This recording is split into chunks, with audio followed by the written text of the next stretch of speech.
top of the leaderboard. One of them is Steve Allan. Second shot to the 10th for Steve Allan, having just come off a drop shot at 9. Chance of a 3 for the young man who lost his card on the US Tour. Adam Crawford.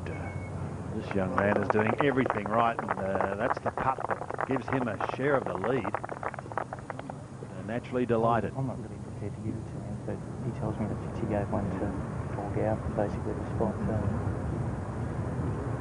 Still chatting there, Jeff. No further decision? Sandy knows John Hopkins is a right. They are discussing it, trying to decide whether he can get a drop or not.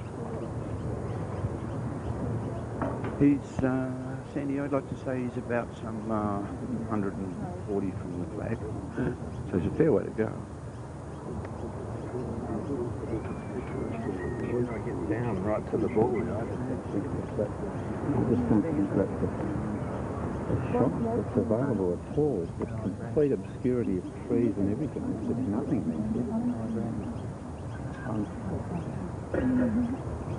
Just no. What about straight up through there? While they're trying to come to some sort of conclusion, Bruce Critchley has rejoined us. What are your thoughts on this situation, Bruce? Well, I must say my mind goes right back. What the argument is he says obviously that piece of scaffolding is directly between him and the hole. The referee is saying, but you can't possibly go that way because you can't swing it that way. But Allenby is going back to a thing of the world match play probably nearly 40 years ago. Jack Nicklaus, 9th on the West Course at Wentworth. And exactly the same thing. He was deep rough, and there was a sign 100 yards ahead, and the referee said, well, you can't get to it. But he said, that's my route to the hole. And it's in my way, and I want to drop. He wasn't given a drop. The referee was changed. It's a very moot point. But obviously, if he can come out a couple of yards, a couple of meters to the side, maybe he can wend it round. But that is the discussion. Under here, through there. Yep. That has some way to run it. Yeah, I think it has. So let's join another of our leaders, Steve Allan, hoping to break away and again lead on his own.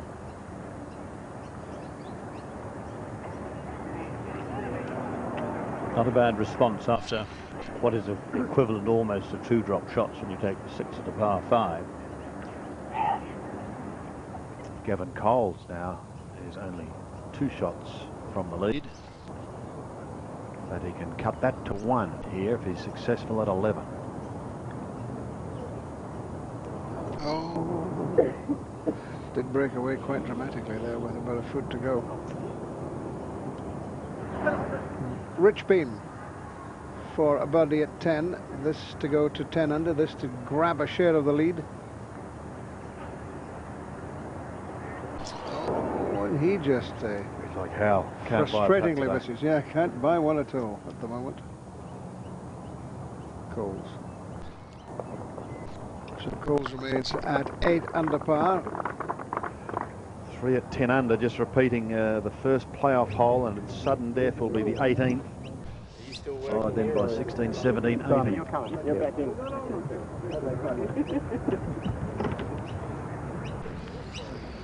Well, they're beginning to look at. Looks as though there's been a decision made here. Jeff, have you got a ruling? Sandy has been given relief. He was explaining to John Hopkins that he had 2 shots available to him, a low hooking 4-iron, right of that the tee tree in front of him, or a high lofted lob wedge through the gap. So he was given relief, and he will now get relief from the tower. The argument was it really a valid shot, the high lofted one that would actually have to go straight through the tower? It was enough of doubt, so you could benefit from that. The player's brilliant break, I have to say, a great break for the player. This is a huge break. And of course it doesn't happen very often in amateur golf because you don't have camera towers and spectator stands and things that get in the way. You have to take the club's length relief from the line of sight and then within 1 club's length. Well, that gives you an excellent idea of what he can see and what lies ahead now. And as you said, Bruce, this is a major break for Robert Allenby. Well, it's and it shows the advantages, I suppose, of maturity. There he is. There's the club right of the obstruction by his way. He's put the tee in, and he can go within a club length to the right of that.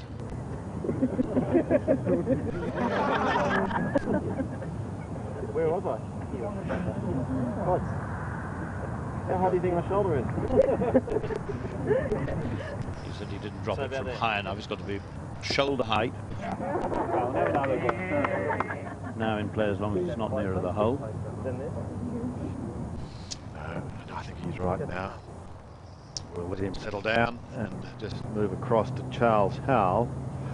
Second shot to the 11th for the American, the slim, slender American who, well, we've got the same build as Bill Rogers, who won here in '81.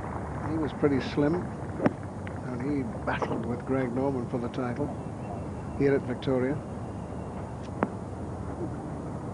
Rookie of the Year last year, Charles Howell, with 5 top 10s, and he's certainly gone on with it this year, breaking through for his maiden win. Jeff, are we set to go? As I've heard news of perhaps another drop that he's had. No, he's fine, Sandy. He's okay. He's been given relief, and it's just he and the rules committee guy were deciding which way he dropped it, where he dropped it. So he's had about 3 attempts, and now he's ready to go. Just to see exactly where his ball is now. I think the argument on the point was the player may not obtain relief under the rule if it is clearly unreasonable for him to play a stroke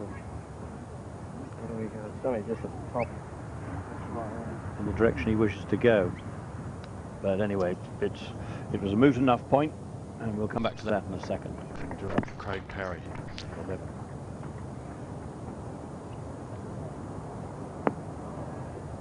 Played a fine shot. Remember, Parry's just 1 from the lead, and an opportunity there at 11 to possibly join the leaders. While on the tee, Rich Beam.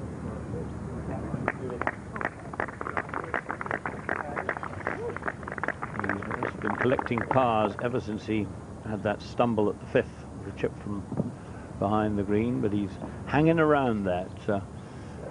And here is Allenby. He's still got to draw this perhaps 20 metres, 15, 20 metres in the air with a lofted club. That's a hook 7 iron, but it's not hooking. Right-hand trap. We said what an easy finish in some respects it is to pick up shots. There's a lot of players out there on the back nine who would love to finish the way James McLean did. 2-4-3, birdie, birdie, eagle. Home in 32, round in 68 for 4 under par. So it just shows you what you can do in the closing holes here at Victoria. Charles Howell has had trouble buying a putt. He's got yet another chance. A birdie attempt at 11. This looks good. Yet again. He shaves the cup. Fairly quiet during the front side now. Everything's changing. Nice 4 at the last for Steve Allan. Good strong par for the 11th. Dogleg left to right. And he's avoided the bunkers, in which case that's going to set up a nice shot. The pin's well back, middle of the green. Good position. Aaron Baddeley for a birdie at the 12th. Currently at 8 under par, having just dropped a shot at the previous hole.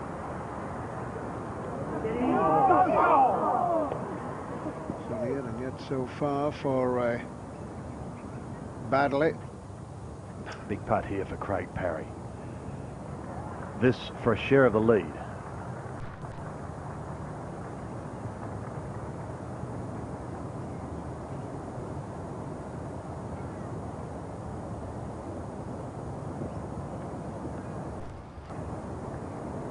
Has got it. Craig Parry joins them at the top of the leaderboard at 10 under par. A winner of 18 international victories, but he's yet to place his name on the Stonehaven Cup. Maybe today is the day. Had a great time at the NEC Invitational. when he pocketed a cool $1 million for rounds of 72, 65, 66, 65. And he's got his form going here at Victoria. A four-way tie at the top of our leaderboard in the Holden Australian Open.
Continuing dramas surrounding Robert Allenby on the par 4 13th. This is his third shot.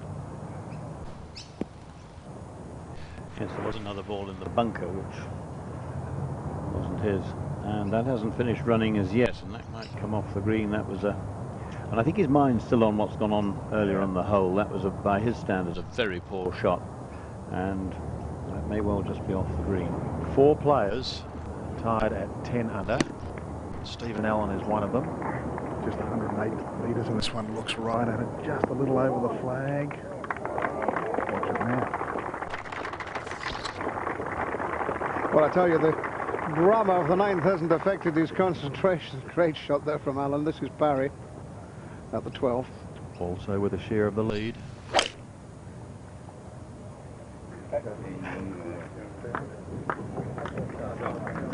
Sensible play. Not much wind. Takes the driver. He can run too far on that line into those bushes coming in at the top of your screen. Huge bunker there. It's not a long par 4.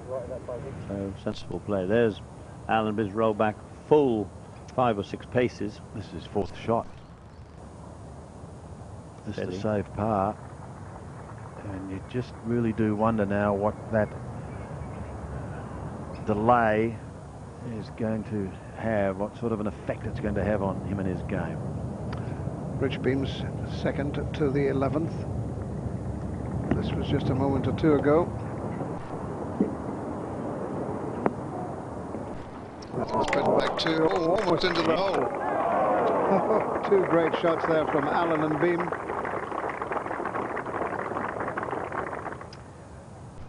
Allenby now to make 5. But he gets it in, and I suppose where he hit his tee shots, that's probably what you might call rough justice.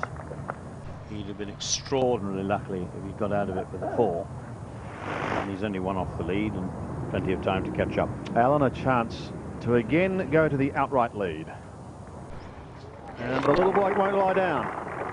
11 under. I like the way he coped with that, the histrionics of the 9th. Good 4 at the next, and a birdie there. He's on his way once more. Adam Crawford now 1 stroke behind Allan. Here he is at 13. 149 metres for Adam Crawford. It's just not what he wanted, this lengthy delay on the group behind Allenby. He needs to keep his momentum going. This is a good looking shot in. Very, very good line. Depending on the length, this could be extremely good. Just bounced short. He's underclubbed himself there. Stay there. There's quite a slope on that. It's never going to bounce on from there. As Jason was saying, it's again another case, almost 2 clubs wrong.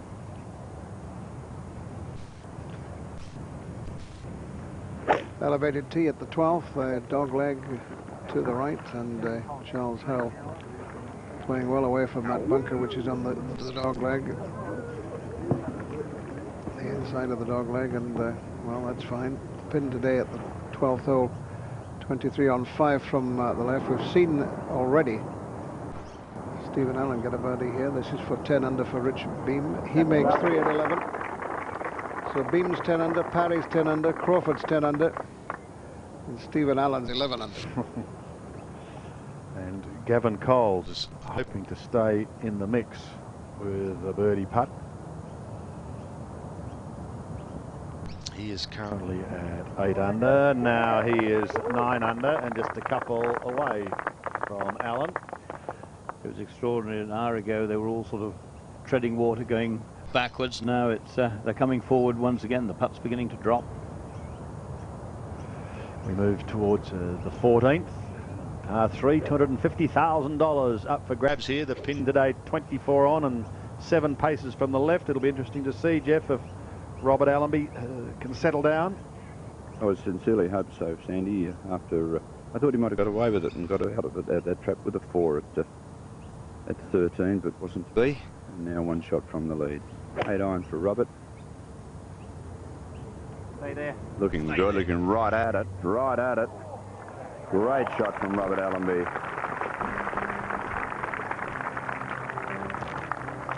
Hitting the green that slopes front to back. You couldn't ask for a better looking leaderboard, could you, at this stage of the championship? A break, and our coverage of the Holden Australian Open will continue on the 7th.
This is Charles Howell III playing the par 4 12th.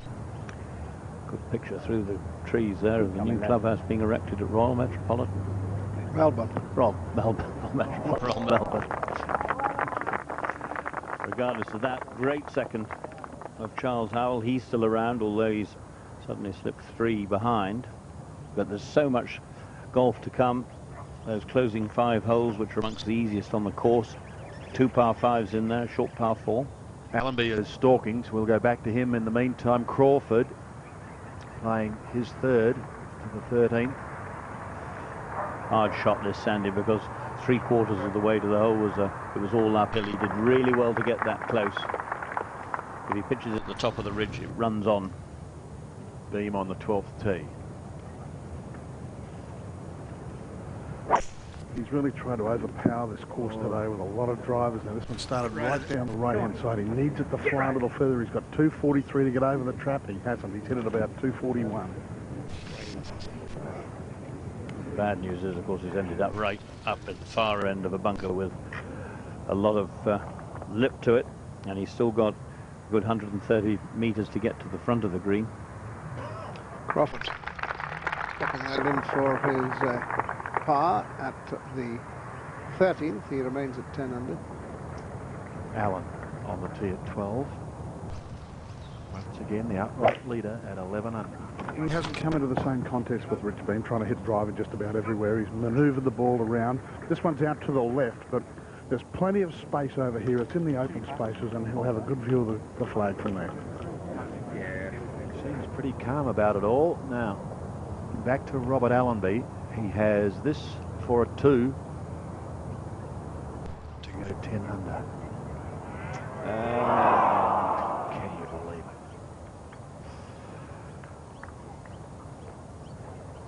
As that goes in, the momentum's regained, and on he goes. Yeah. Ifs and ands. The game will go. 4 left to play.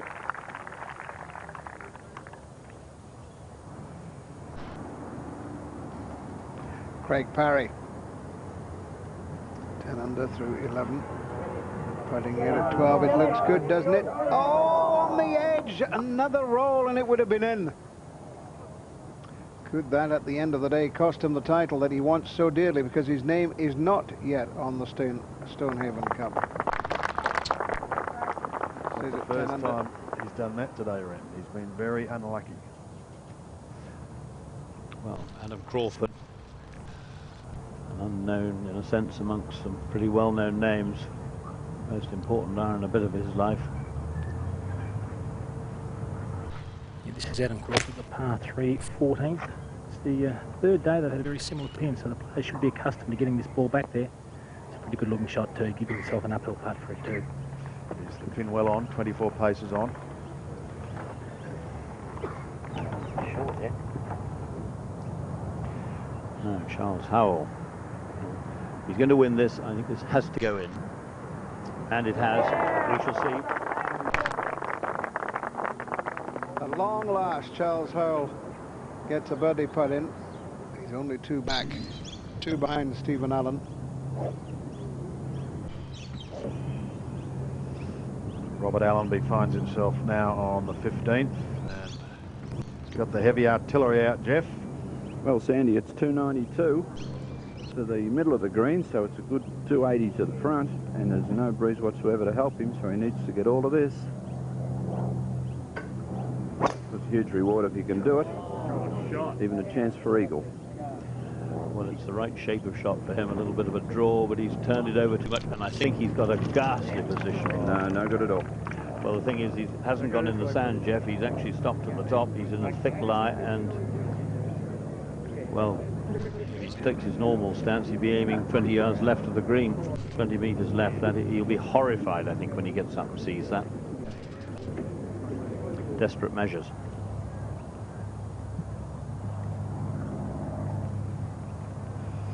Stephen Allan has kept his cool remarkably well.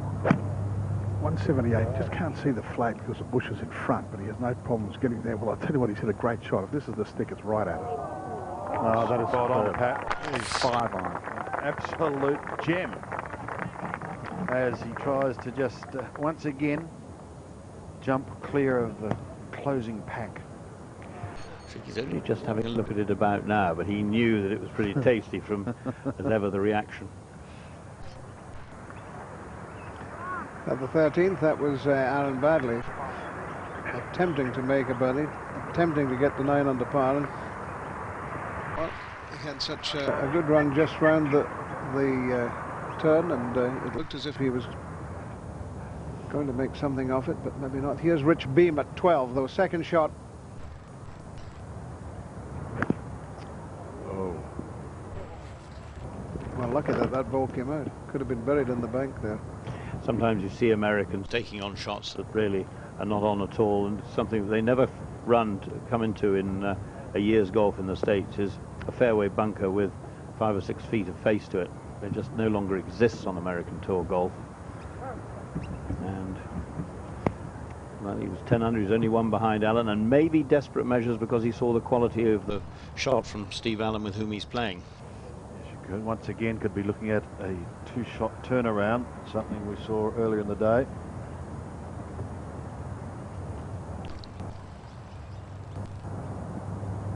Now it's a case of the experienced player settling himself down, forget that, concentrate 100% on the shot in hand, get it in there, try and make 4 and limit the damage. There's the shot he's got. No better view than that. Well, you wouldn't believe it, Bruce. This is the first hole that he's hit 3 wood. He's tried to monster it all day. Back to the 3 wood. This one at it. Right at it, in fact. Right over it. There you could see how good a shot came from Stephen Allan, our leader at 11 under par, and with an opportunity of shifting to clear with that putt to come. That would take him to 12 under. Adam Crawford has closed in. He's at 10 under. Parry's still at 10. Beam is in trouble. He needs that putt to remain at 10 under par. A break, and we'll see what happens at Victoria.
dreadful lie for Robert Allenby here at 15 in incredible muck.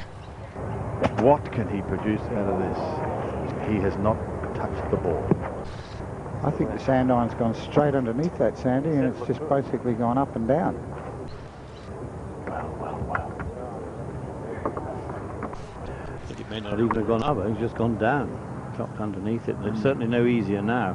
Back to him in a moment. In the meantime, Rich Beam. A difficult putt here to save par. The putter just not warming as it did in the first couple of rounds.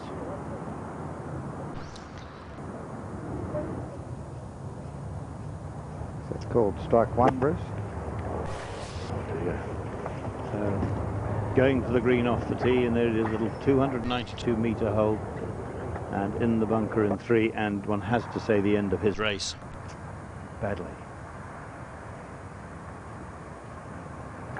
It's amazing, isn't it? The last 9 holes, 63 to 72, Jack. As you said, things start to get a little clammy. The hole gets smaller, and the nerves tighten. The Craw birdie putt up the slope at 14, yeah. Right in the heart, short. Now, Sandy, didn't I tell you that little 15th would get somebody? Told you that on Wednesday. Didn't think it'd be that severe. That's something you see quite a lot of too, amongst particularly lesser lights, is coming up short with putts in the final moments. Here's the 4th shot of Allenby.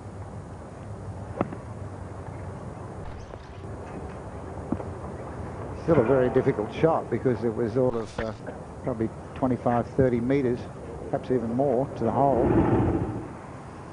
Steve Allan has this putt, meanwhile, to go further ahead, to stretch his lead to 2, and Allan is at 12 under par. And again, he says to the field, you catch me.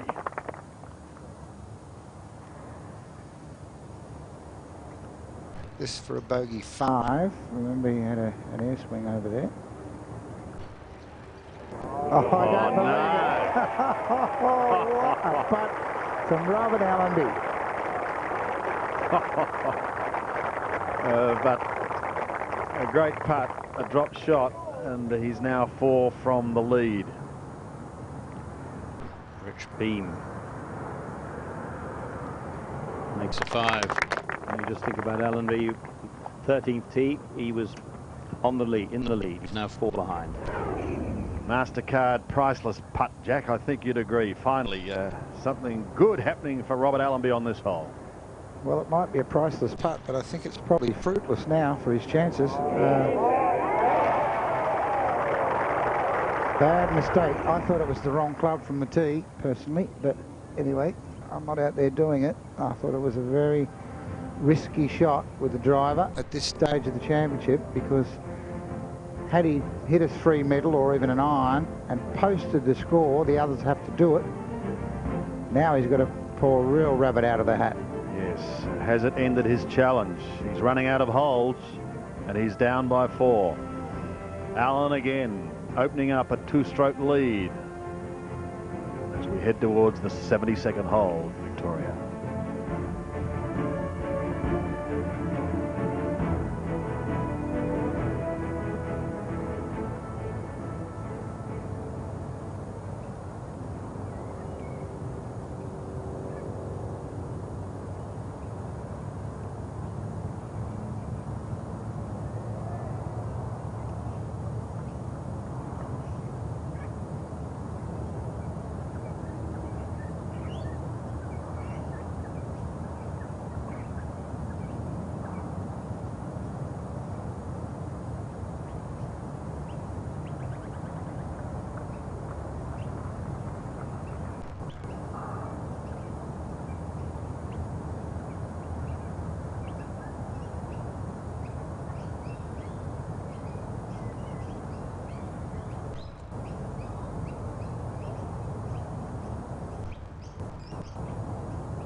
This is Aaron Badley. He's at 8 under. Time is running out for him. At 14, he needs this badly.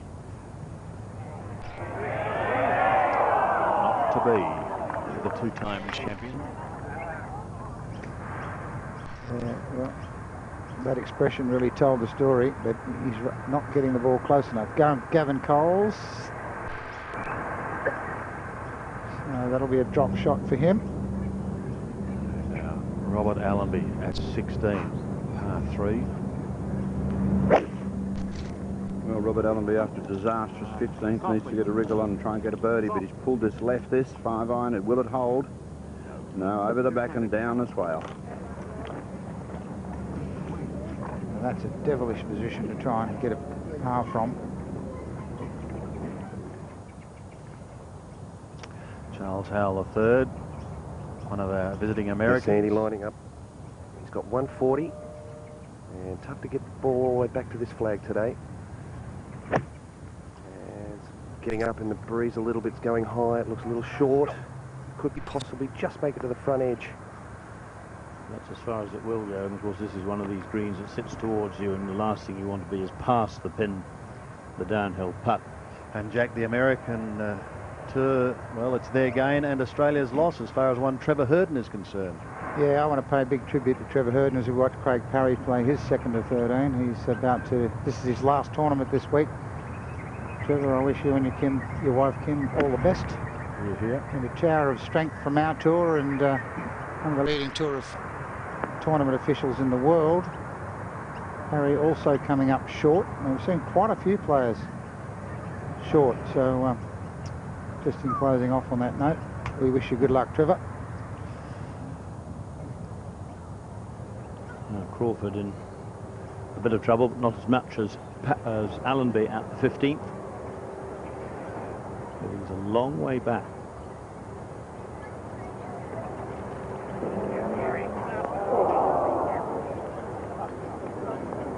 So hard. So if you get into the bunkers here beside the green, you're okay, it's a benefit, but you find the ones on the approaches. That's so hard. 292 and maybe another hostage being taken. Allen on 13. Still holds a two-stroke lead. And he's got a wonderful advantage. He's got the two-stroke. He can take this much more steadily. He can play it more conservatively. He doesn't have to go looking for birdies. He can almost tiptoe in and maybe pick up a birdie or two in the last couple of holes. It's a great position to be in coming to the closing stretch. Others like Beam have to be more aggressive, but it's the 3-wood again.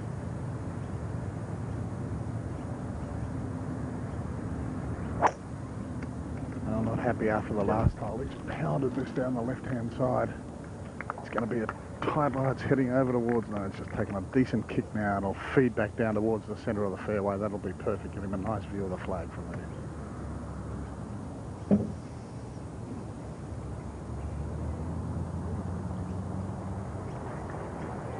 Big shot here for Adam Crawford, Sandy. You think he needs to get this up and down to keep his chances alive?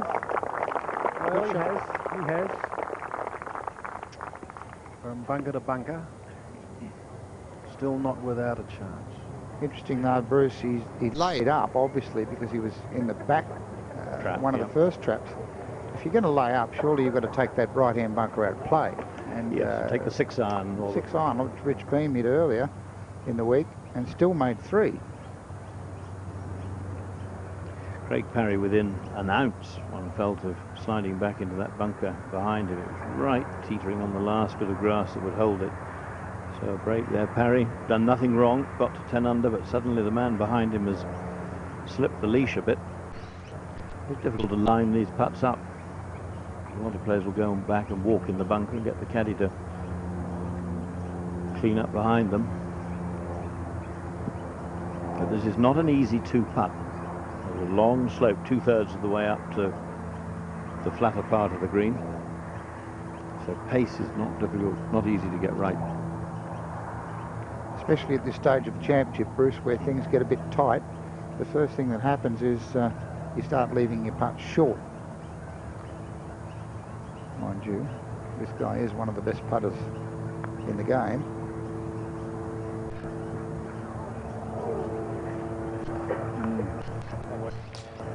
Oof, That was the difficulty. Left himself with a real tester now. Well, it's not one you can be bowled with. You have to trickle it down and pray. Big putt for Crawford now, 15th green. He needs this for par. And that's going to hurt his challenge. Now trailing Allan by 3 shots. It's a classic case. They've gone hunting the leader and stumbling in the process, and of course make the leader's job a bit easier. Just one, only Craig Parry now within 2 shots, and he's got a tester too. So found himself with some breathing space, Allan. But here's Allenby in his second to the 16. Tough shot this.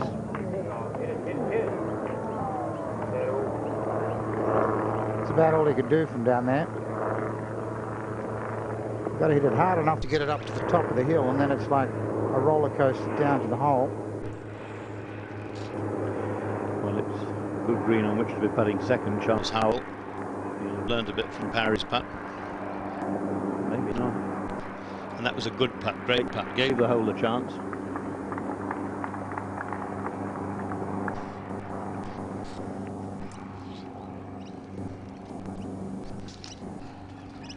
We're joining Aaron Badley and the 15th.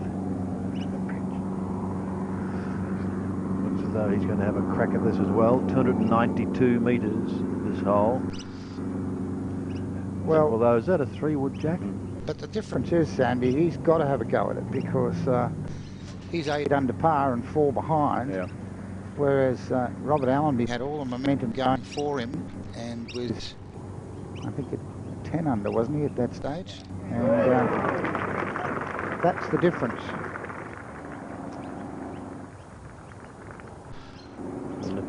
Nip ahead to the 16th green, see if Allenby can say par, and he does. And I must admit, that shows enormous character to get that in with the way things have been going. Could be a mental wreck after those 2 holes. Yeah. Scar damage, Bruce. Yeah, mental scar. Back to 15 badly.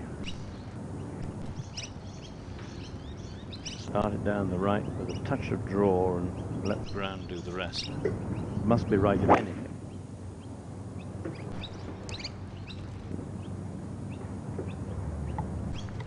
No, that's left. And it's, well, there's, may look as though there's a bit of green between the front of the bunker and that, but it's all downhill and bone hard. Big putt here for Craig Parry to remain at 10 under.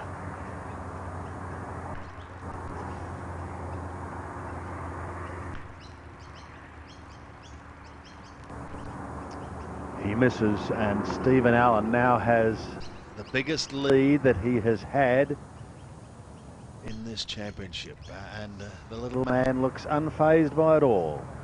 Trying to keep the smile off his face, I think, because he saw that. He did, standing up the fairway watching. His lead is 3. Parry, Howell, Crawford, Coles, Beam, all at 9 under par. And most of it coming from trying to narrow the gap, trying to cut things down, and you can't do it.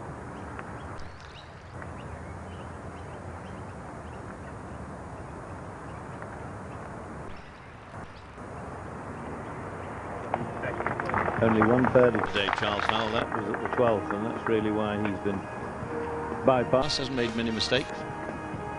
Jack, from what you've seen, can the little man hang on? I think he can now. A couple of big decisions for him coming up. Tee shot at 15, depends what he does there, and he's got to get it on the short grass at 16. We'll see what he does when we return after this break to Victoria.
Steve Allan holds a 3-stroke lead coming towards the closing holes of the Holden Australian Open. Remembering this year it is a 54-hole championship.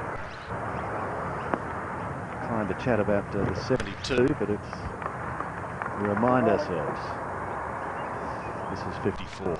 Not a breath of wind really over the course. Still $250,000 up for grabs on the par 3 14th. The slender figure of Charles Howell III on the tee. Here's 146 here, boys. Slightly into the breeze, just a smidge of breeze. 9-iron, this is heading to the right, and it's got to be up. Oh, look out. Just look out for the spin. This could go back in the bunker. And all the way back into the bunker. How unlucky is that? Well, you said it in flight, Brett. It was offline. Even, I think, when because it was pushed, it was short as well a little while ago.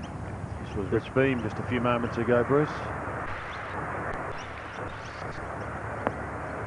And they're all ending up, it's all this desire mustn't go past the pin. It's so quick. And Steve Allan will be the beneficiary there again. He'll be the second to go. He'll get the teach on the speed. Craig Parry. Up the hill. Players can't see their golf balls finish here. They can only see the very front edge of the green. And if the wind's in their face, perhaps they're perhaps not quite aware of how strong it is up on the top of the hill. Craig Jones of 69 today to finish 4 under. Peter O'Malley back in the clubhouse with a 71 to finish 3 under. And Chris Downs, marvellous effort by him, 67 today. And he's finished his Holden Australian Open at 6 under. Started with 2-3 putts. Here's Rich Beam. And that's a great judge of pace up the Open, as you've been watching the last half hour or so. That'll be a 4.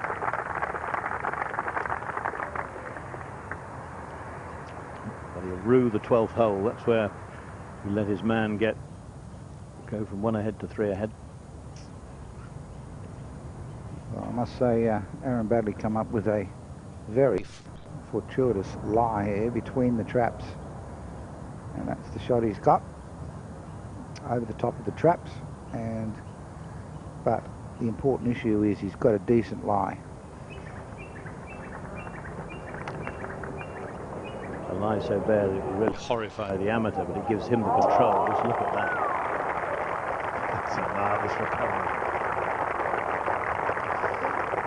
Talented and young, they can do that. And here's another one.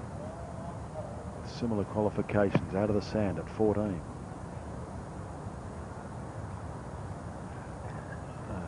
With that, he would not be too impressed. Yeah, it's quite amazing. Both the Americans look a little out of sorts today, don't they? Crawford on 16 manages to save his par. He remains in that cluster at 9 under. Now Stephen Allan, remember, on the front. So poor first putt. This to save par, and he doesn't do it. He's opened the door again. Ooh, that was a bad first. He saw what he had to do from being before him. He never said that winning was easy. The lead is now 2. Wonderful view of the 14th. It's green, surrounded by a sea of sand.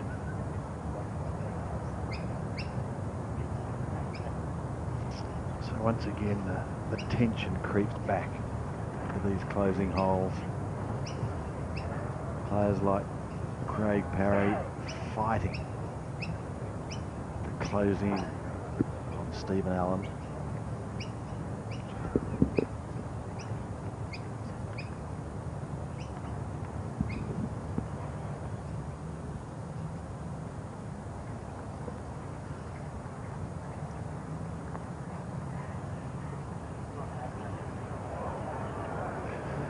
They've all misread that putt coming up the slope. And once again, the predominant thought in their minds, though, is I mustn't rush this 2 or 3 feet by. And of course, that's what he did on the previous green.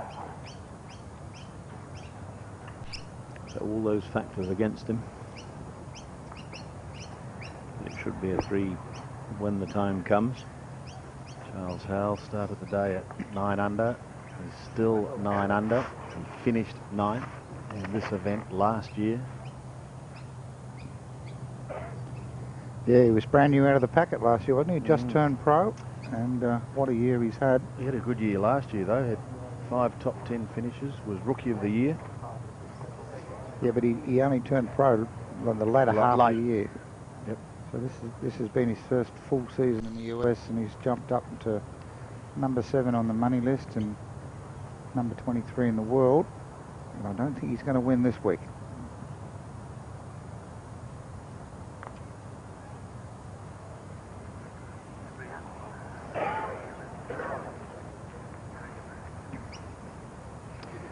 Yes, there's been a shortage of birdies, really. He's only had the one. Now he's had 2 bogeys on a day that's arguably the best for golf of the lot. Putter's gone a bit sour on him, hasn't it? Hit a lot of good putts that just graze the hole. Just 7 pairs remaining out on the course.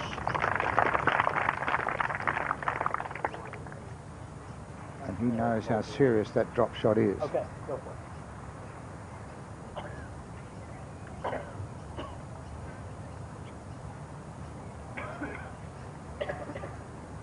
Give this one his attention. There's just a shade of left to right in it, or hit it firmly and straight.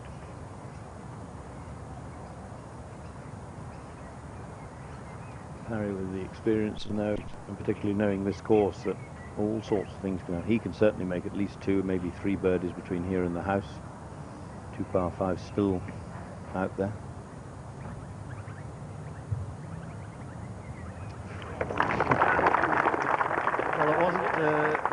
Dead centre, but it was okay. Just a little nerve tingler.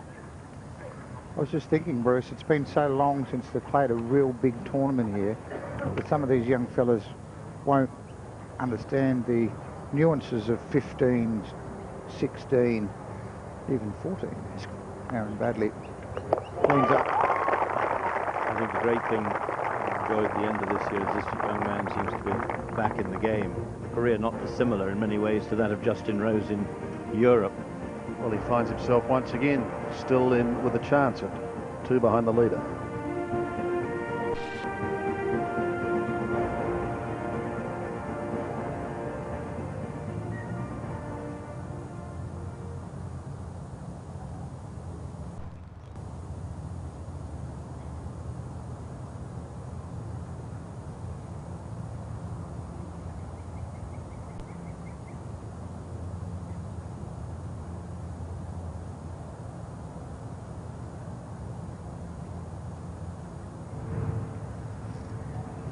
The short 14th, playing host to Rich Beem.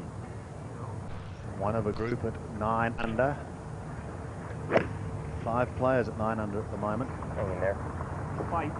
Hang. Get out. Okay. So get out and bite. Hasn't reached flag high. Tugged it left. Badley, who's got it back to 9 under par. Yeah, he really got out of jail at the last, Sandy. That's going left. That's why he's yelling out bite. And that's down in Robert Allenby country. Yeah.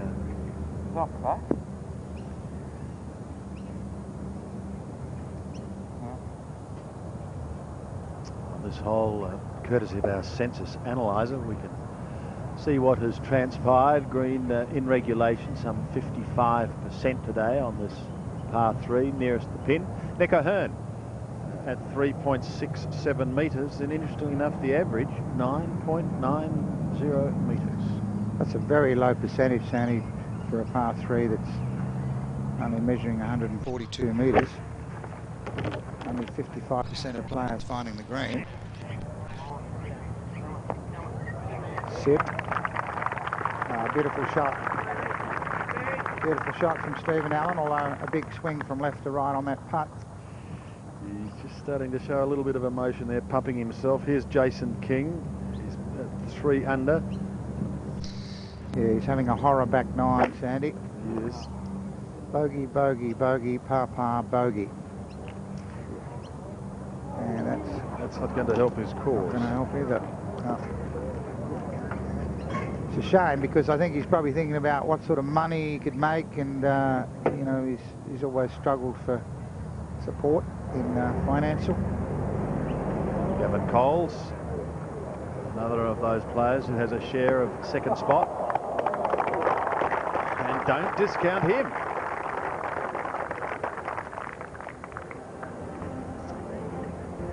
So I'm really looking forward to these closing pairs playing 15, 16, 17 and 18. Don't think that it's all over yet. The lead is 2 for Allan from Crawford, Badley, Parry, Coles and Beam, all at 9 under par. A break and more shortly from Victoria in the Holden Australian Open.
Rich Beam needs something to happen here in his game if he's going to challenge.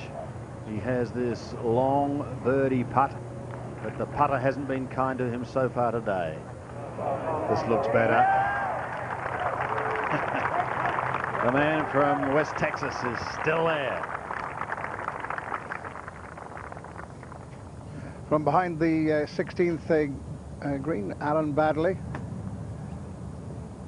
Touch shot to get it back up the hill, and he's played it absolutely beautifully, almost into the hole. That is a marvellous shot from Aaron Badley. It will save his par, and he'll stay at 9 under. Beautifully played. Well, what can Steve Allan do now, Jack? Well, he's seen Rich Beam hole his. This would be a real tasty one to make right on top of him. It'd be like, back to you, Mr. Beam. He's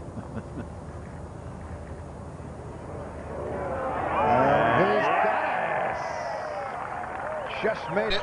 Oh, he wants to shrug them off, and he's not doing a bad job. He again leads by 2. This is a big finish.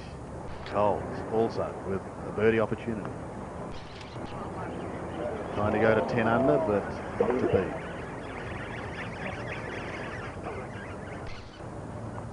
Coles will remain at 9 under par, tied with Parry. It's a great leaderboard, and when you see Allan continually keeping the challengers at bay, he answered Rich Beem in the best possible way. Crawford, Badley, Parry, Cole, they're all at 9 under. Maybe he shrugged them off. That's par for Cole, and he remains at 9.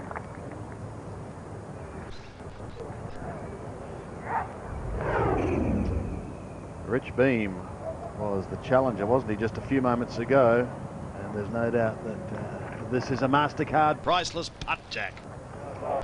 Well, it'll be priceless if he goes on and wins the championship. That probably would be the putt that turns it all around. He's been rather scrappy, to say the least, today, but let's really watch Charles Howell try to knock it on the green here at the short par 4 15th. Many have tried before him. Most or all of them failed today. That's in the shorter of the fairway bunkers. That's what he's got left.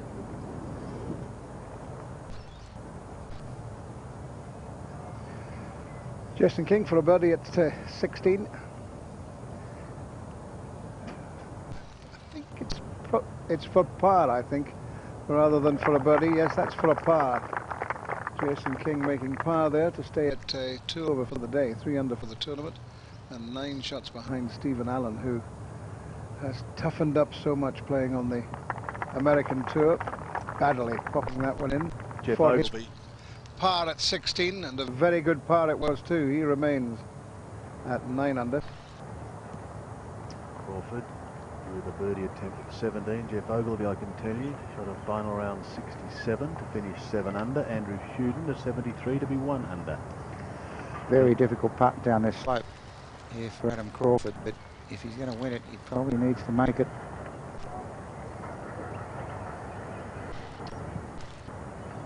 Looked so good for 85% of the length of that putt. To 16. It's a fascinating finish. The Monaro from Holden up for grabs for anyone who can do it with an ace. Pin today, 22 paces on 16. Good looking swing he put on that. And a beautiful shot from Gavin Coles.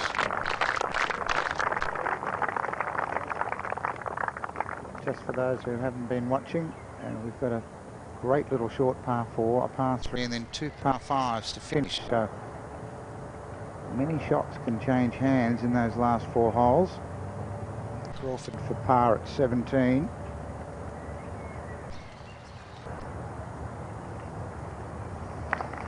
Now he needs an eagle at the last, I think, to give himself any chance. Well, he's dropped only 1 shot today, 3 behind Allan. Great galleries lining the 15th, following the fortunes of Craig Parry and Charles Howell. One of those in the gallery has been Brett Ogle. Yes, really needs to hit one close here. They're running out of holes. Stevie Allan's playing superbly today. Craig's got about 124 metres here, slightly into the breeze. Raining. Greens are getting skiddy and hard to control the ball. This is going just left of the flag, fading back, looks pretty good from here. Oh, just a bit short with a lot of spin. So greens are getting a little softer now, and it's hard to fly the ball all the way back there too.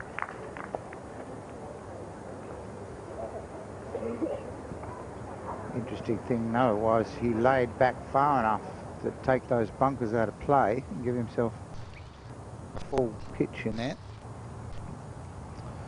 Robert Allenby at the last. Second shot for him. Former winner of the title, and well, he had his chance today. Certainly after the 4 birdies in a row around the turn. Oh, what a fine shot. Oh my goodness gracious. Almost as good as his second shot back to the 18th at Royal Melbourne, the year they nearly won it as an amateur, the year that Wayne Riley took the title for him by birdieing the last 3 holes.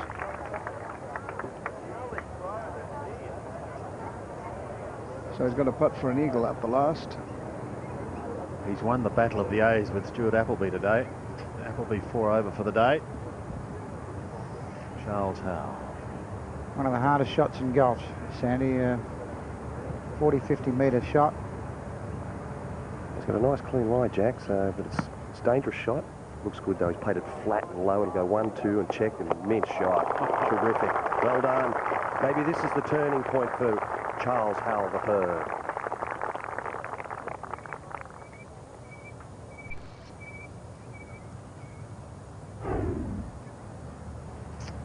This is worthy of being called a Primus hot shot.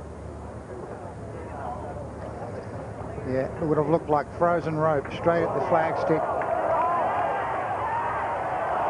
Almost an albatross. 2 at the final hole, par 5. Almost.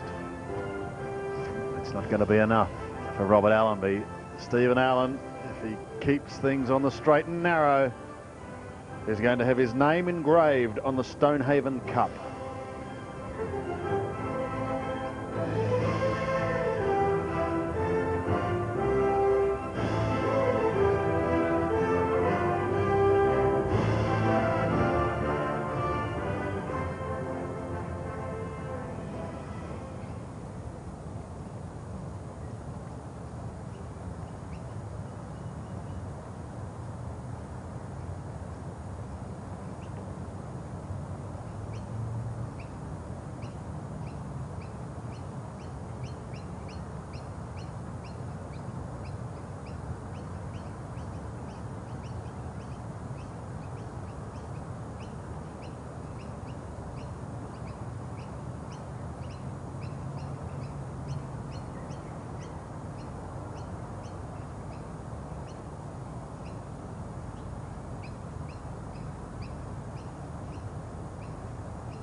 Craig Parry is one of those players now who desperately needs something to happen.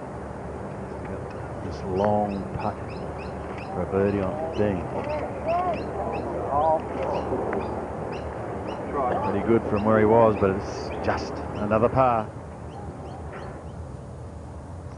Gavin Coles, after that wonderful tee shot at this difficult par 3 16th, he needs it to give himself a shot. Left to right breaking putt. Perhaps just speed beating it on that line. Stuart Appleby for a birdie at the last. He's only had one birdie today, and that came at the 11th, out in 38. That one doesn't go in. So just one birdie on the card for the defending champion. He was on for 2. So that's 3 putts at the last for Stuart Appleby. 74 for the defending champion. He finishes on 1 under par. Howe for birdie now at 15. We've seen Parry miss. He gets it. And it joins the group once more at 9 under. Steve Allan on the tee at 15. You can see he's taken quite a lofted club. There's no need for heroics here, Jack. Sorry to... Absolutely, Pat. Yeah, they've had a long wait on this tee, and he's playing it just right now. Apart from that putt a couple of holes ago, which was very tense, he's played beautifully today. Down on the green, Parry for his par. Stays at 9 under with 3 to go. A 3.55 finish here at Victoria. To 18. And Robert Allenby trying to finish with a 3.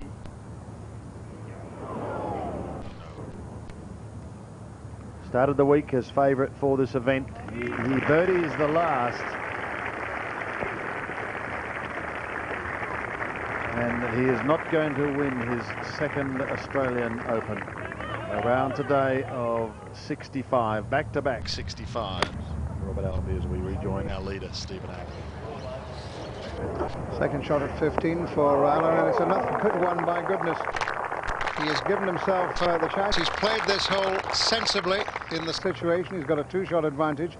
Didn't take any chances off the tee, and now has given himself the chance to make another birdie, move to 13 under par.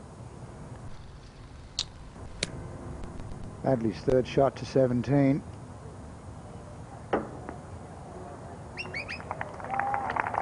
And a good one. Remember, he's at 9 under. So if he could pick that up, he'd go to 10. Rich Beam also laid up, Sandy, which is, I thought he may have been one that would have had a go.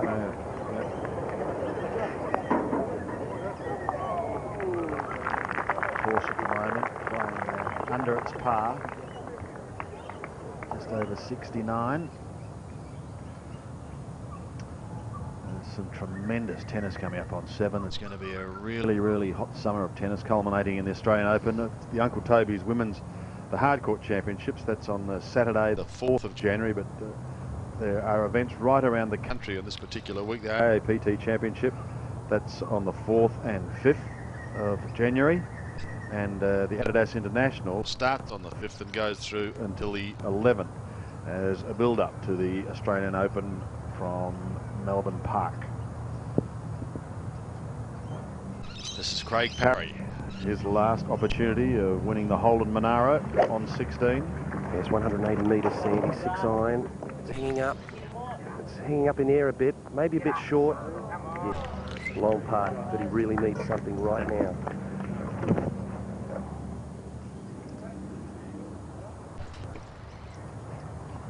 Now back to the 15th green. It'll be Rich Bean to putt first. Left to right breaking putt.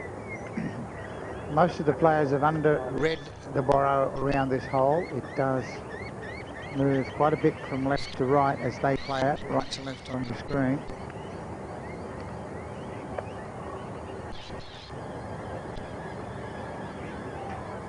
So, holes running out for the pursuers. When Bill Rogers won here in 1981, he was Open champion, major championship holder, and of course Rich Beam is, having won that US PGA Championship, battled with Tiger Woods and beat Tiger Woods at Hazeltine.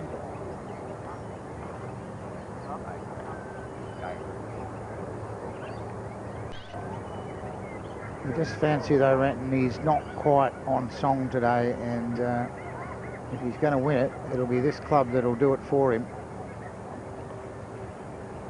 But the man who's ahead of him, of course, is in a situation which will have him under considerable pressure. He doesn't look as if he's under too much pressure, Alan, but he must be churning away inside. This is Beam, however. Allan's main challenger for birdie 3 at 15.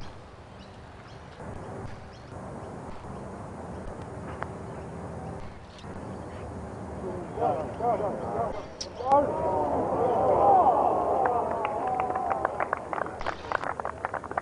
a chance now for Steve Allan to take a 3-shot advantage with 3 holes to play. He's got a birdie putt coming up after Beam taps in for his par.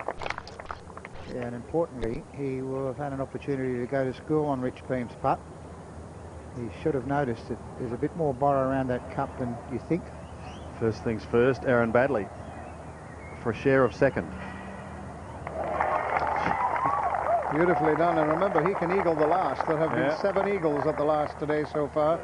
An eagle at the last for Baddeley would move him to 12 under par, and that's what Steve Allan, the leader, is at the present moment. But he might change from that any tick of the clock. He's got this putt now to open up a 3-stroke lead. This to go 13 under. Get in!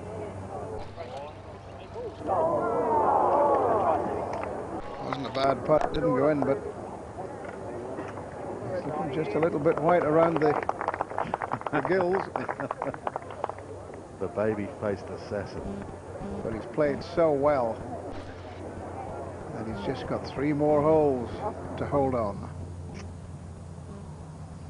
Charles Howell rolled back off the green at 16.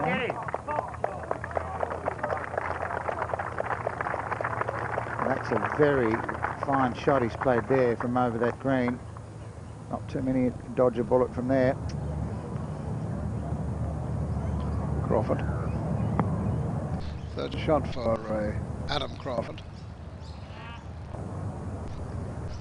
Come on, come on. Checked up on him, didn't it? That for a birdie for 10 under. He's not going to win, but it's been a good week for Adam Crawford here at the Victoria Club. We'll hear more of him in the future. Craig Parry. An outside chance to join those with a share of second. This to go 10 under. This looks better. Yes! Finally, he says, and he looks to the heavens. Finally. He's not out of it either. Beam, Parry, Baddeley, 10 under. Allan, 12 under. Roll on 17 and 18, the 2 par 5s. Howell to stay at 9 under, this for his par at 16.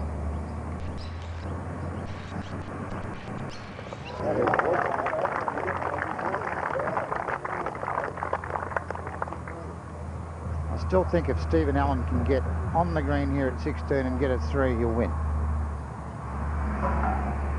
We look forward to seeing it. Jack, in the meantime, Crawford with a birdie putt at 18. Big dollars here for Adam Crawford.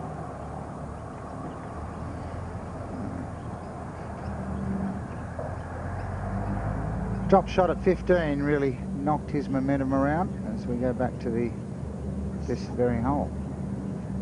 Sorry, the 16th tee. Rich B. Very still here, Jack. 6 iron. Hitting right. He must hold on now. It hasn't. Still going over the back through the crowd. Almost onto the 17th tee, and he's not happy. No green to work with either, Jack, coming back. Would have looked pretty good to him in the air. Suddenly Rich Beam isn't smiling. But this man has smiled all week. Will he have a big smile on his face after he hits his tee shot here? What's the order you want here, Jack? What's the order you've put in? Just in the middle of the green, mate. Don't mess with the flag, just middle of the green. Jack, the other thing I might say is that Rich Beam has been very good at chatting all the way around. It's eased him up now. It's going to stay right, but it'll hold on to the green. That's perfect. Big swinging right to left downhill putt, but the first part of the equation has been adhered to. He's on the short grass. He's got an infectious little smile, and he's trying to keep it off his dial at the moment. He knows that he's so close to winning his country's national title.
Craig Parry on his penultimate hole, the 17th.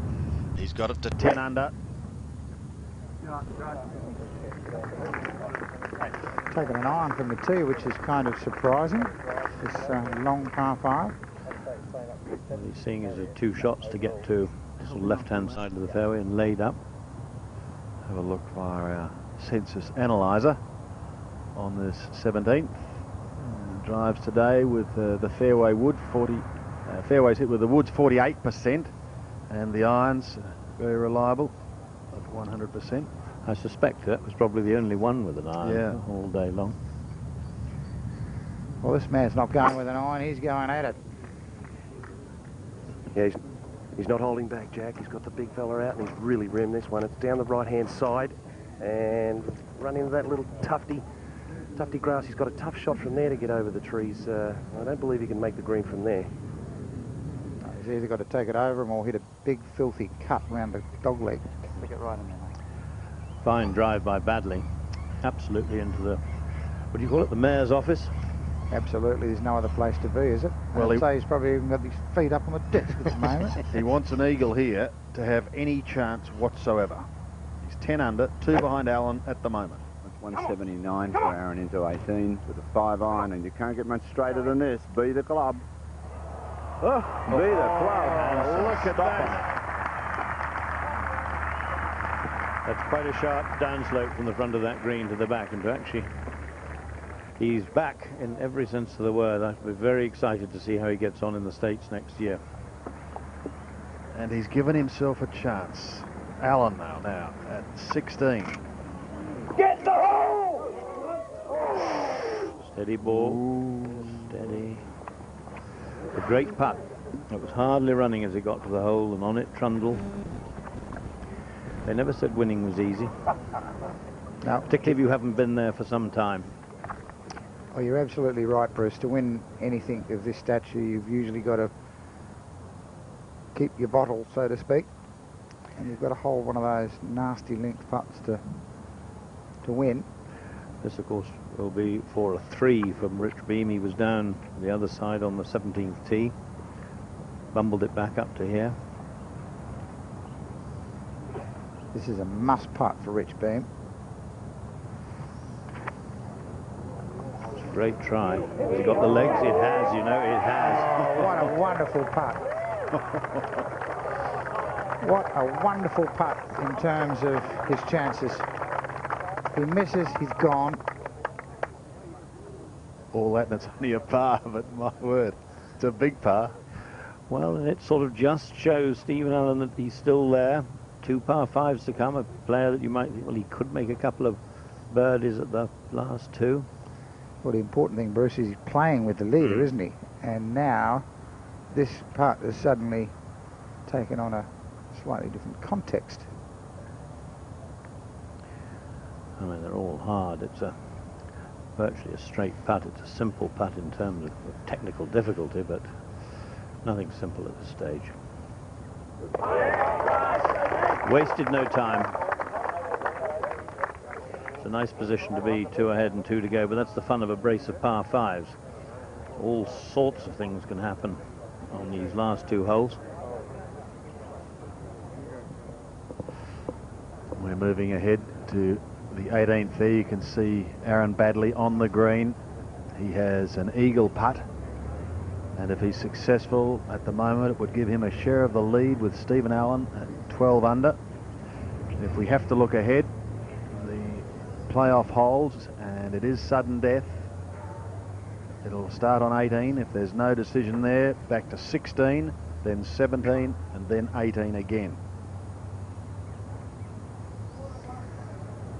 Well, you've got to take your hat off to Aaron Baddeley, haven't you? A couple of times today where he's missed putts, a couple of short putts. Mind you, he's made some rippers, but he's never out of the ball game when he's on song, as Bruce just intimated. He's certainly got the game, got the nerve to do well in America. Actually, it's been a good comeback in his year, because between February and August, he missed something like 10 cuts. He had a change of coach. There was a lot of drama surrounding that, and I think he's answered any critics that he may have had, Jack. Well, I think, you know, every player that's ever been through a rut. This for 3, no. They've all missed it on the left-hand side who've had this putt. Speed, that was all that beat that. Fractionally slower, and that would have taken the borrow. But it's been a great performance by Aaron Baddeley. Well, he's not out of it yet. He's going to finish 11 under. Don't discount Howell either yet. If he can pick up a birdie here and finish with an eagle. He's got 90 metres, guys, and this should be a pretty good shot. If he lands this beyond the flag, it should screw back. It's looking a little long to me in the air. Oh my God, that's not where you want to be. No, you don't screw back from there. Adrenaline, but trying to do exactly what Breddo was saying, get backspin. Rich Beam on the 17th tee. Yet another driver for Rich. Plenty of them. This is down the right-hand side. Long, those traps are 299 metres away. Won't reach them. That's perfect. They'll work it left to right now around the trees for his second. Right up against the cushion. It'll be very difficult to get a wooden club on that and keep control of it. Fascinating finish with 2 par 5s, Jack. Take us through the first, the 17th. Yes, it's a very long par 5. Not many people ever get on this in 550 metres. The issue for the players from the tee, 265 to clear the one on the left, 294 to the one on the right. and then the hole bends around to the right, and then right again. It's really like a double dog, if you like, and then a devilish green that slopes severely from back to front, and over to the left there's a little swale, but I think that's out of play with the pin on the right. Steve Allan electing the 3 medal. It's going left. Oh, and it's caught the left bunker and back in the trap. Possibly, Jack. That might be the lesser of the two evils. He can advance it a couple of 100 yards. There's not a great lip on that bunker. Up ahead, after an iron off the fairway, off the tee, a wooden club to here. Great position. Master of the short game. Tiptoe number lower. Look at this! Look at this! A birdie there for Parry will take him to 11 under. And ahead to 18, Aaron Baddeley. A birdie, and at the moment it places him in outright second place. A fine comeback by the man who has won it twice. A round of 65, 70, 64, 65 to Aaron Baddeley, and we say good luck to him as he heads for the US Tour next year. Steve Allan leads. He's on 17. Baddeley has finished. He's at 11 under par, just one behind.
Charles Howell is playing 17.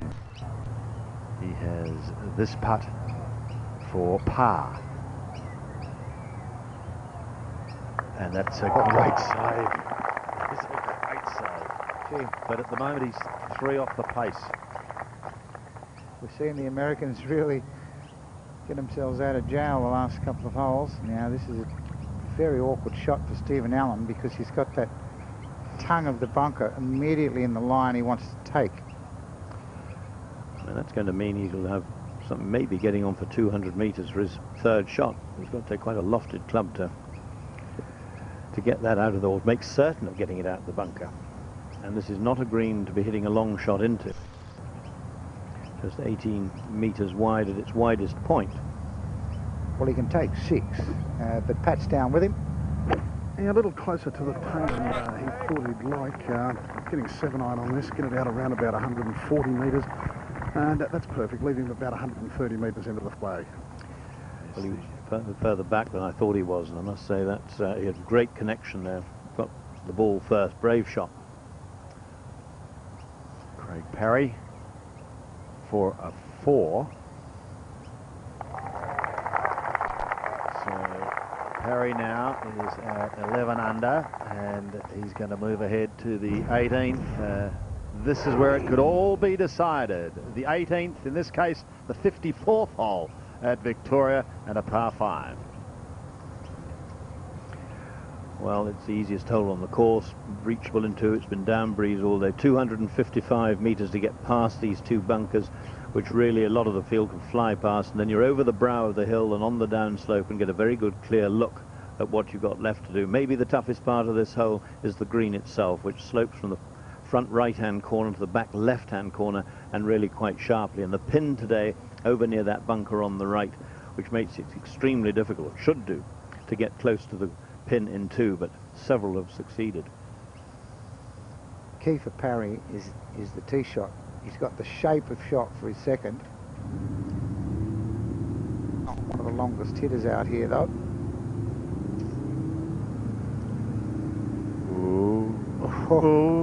Oh, I thought it had missed it, but it hasn't. That's a cardinal error, Jack, isn't it? Because it would have to question whether he can get home from there. It was only 255 metres. Allan playing his 3rd shot now. 130 metres.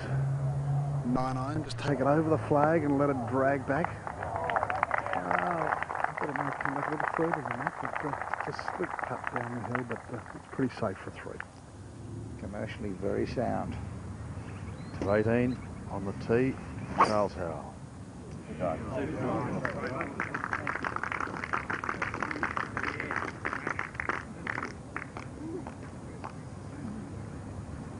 No problems there for the American. So we head towards 18. Allan leads. Parry's tee shot could cause him some problems on 18. He's a stroke behind. Badley's already completed his round. Can anyone catch Stevie Allan?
This is Rich Beam. He's had problem with his second shot to 17, hitting it way left, now playing his third.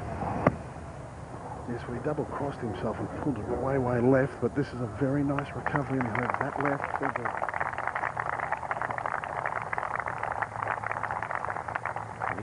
He's much in the same shape as Parry. Gavin Coles, and an eagle putt for the New South Welshman. This has been a marvellous week for Gavin Coles. That was for eagle. That was for a share of the lead. He's going to pick up a birdie, hopefully. Now, Steve Allan, big putt here. At the moment, he leads by 1. He can stretch it to 2 if he's successful with this putt. But no. And I think Sandy, after the tee shot, the 5 there is more than happy. He takes the lead to the final hole. Coles, we saw his eagle putt miss. And he gets his birdie. Yeah, I'm sorry about that. I was looking at the wrong computer. Well done, Gavin Coles. Terrific tournament, wasn't it? 68 today. Rich Beam for a 4 at 17, getting within 1 of his playing companion's lead. Oh, and this time he misses. Because if you get within 1 and 1 hole to play and it's a par 5, you've really got a realistic chance. But now he's, at best, one would have to think, going to be 2 behind. Parry's the one who's 1 behind. Adam Scott never really challenged today. No, he through-putted the first, Sandy, and that really got him off on the wrong leg, and bit of a nothing day for him. Started the day at 7 under, finished 8. A round of 69 for Adam Scott down the fairway. Craig Parry. Well, you can see the depth of that bunker. It took the possibility of getting on the green in 2 right out of the mix. And he's going to make 4, and he might do it from that side. It's the best angle to attack with a short shot. Bad tee shot though. Charles Howe from perfect position to attack the flag. It's 192, guys. 5 iron and pretty much straight at it. Teeing up and just a smidge short, but he'll have that for an eagle chance. A bit disappointing today, Charles. He hasn't really made enough and really hasn't hit it that close, so not as good as yesterday. No, he's had a lot of missed judgment of distance, I've noticed today. Back to the 18th tee. He's standing over this, and it's probably a must-make eagle. 70% of the danger on this hole from the tee, and this one very good.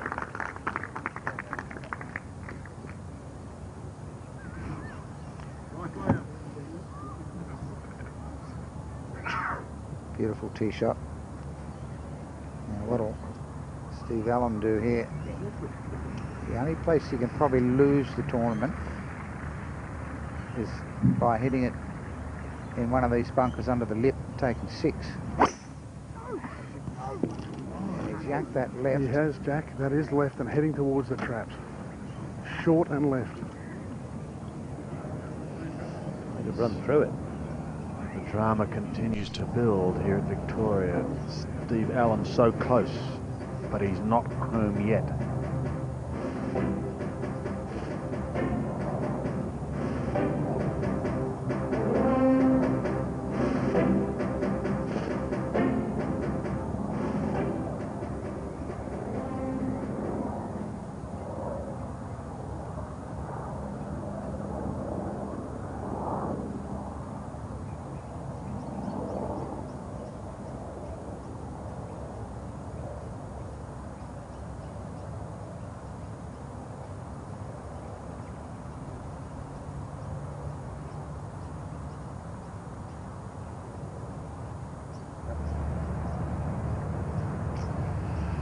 So let's just remind ourselves, Steve Allan in a spot of bother off the tee.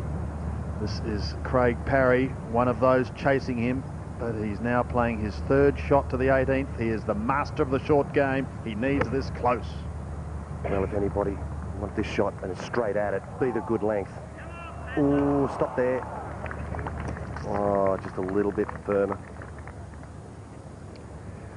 Well, I suspect he surprised himself with the amount of stop he got on that slope that was away from him. And that would be a very awkward putt to hold because it'll be very quick and a big break from the right. He'd be very cranky with himself, I think, Bruce, for knocking it in the trap. Yeah. Particularly when, with his stock shot left to right, he could have aimed it at those left-hand bunkers and just played a little slider. Still, if he can birdie the last, he'll just add a little more pressure to Steve Allan and could still force a playoff. Oh, look, Sandy, if anyone can hold this putt, Craig Parry can, but it's looking more remote by the minute because it's just such a long putt to have to make with such a borrow on it. The tee shot was what has cost him dearly. Mind you, it'll be forgotten if he rams it in. Let's not forget the slender American either. I don't think he can win, even if he holds it. Stranger things have happened there. Oh, absolutely strange things have happened, but you'd have to think Steve Allan will find a 5 here. Yes, we haven't yet quite heard where his tee shot has gone. If it's gone through the bunker, it could be in severe trouble. We'll get back to that shortly. But he doesn't know that. In his mind, even an eagle isn't going to win the tournament. And pride will dictate that if he doesn't finish a disappointing day off with a 3 putt. Very easy to do from here. Yeah, not much happened for him today. He started the day at 9 under, and that's the way he stands for the round. This for a 3. This to go to 11 under.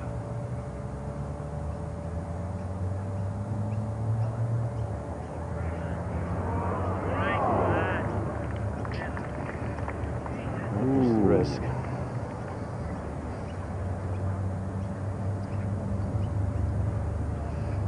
Back down the fairway. Allan. He stayed in the bunker, Sandy, and was on an upslope, and that's a great get out because I didn't think he could get it out that far.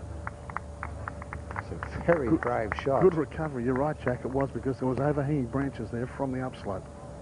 Very brave shot from Steve Allan. He's clipped that absolutely flush. Well, that should have ensured at worst a 5, which at 12 under. Parry have got a putt here to go to 12 under. But we've just seen how difficult that is. Yeah, the same putt from the other direction, you'd say some hope. But this putt has got to be so perfect, speed and line-wise. But he'd have learned a lot from Howell's putt. About what not to do anyway. And just how quick it is. And if anyone can get it in, as I said, this bloke is a chance.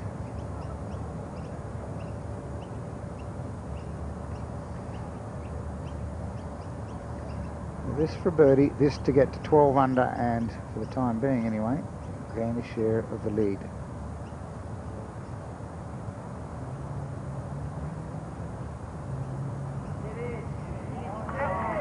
Too high. Yeah. Softer. You can see it's the other side of the hole. Such a difficult shot. We're badly already in the clubhouse at 11 under.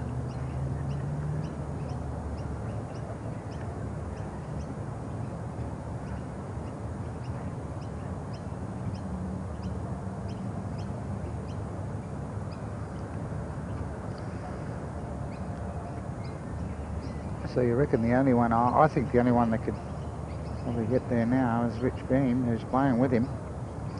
Smashed a huge drive down here, so he is definitely in a position to potentially make an eagle 3. There are some very expensive putts being played at the moment. The winner 270,000, second place 153, third 101, fourth $72,000. Wanting silence, there was a phone going off in an adjacent hospitality unit then.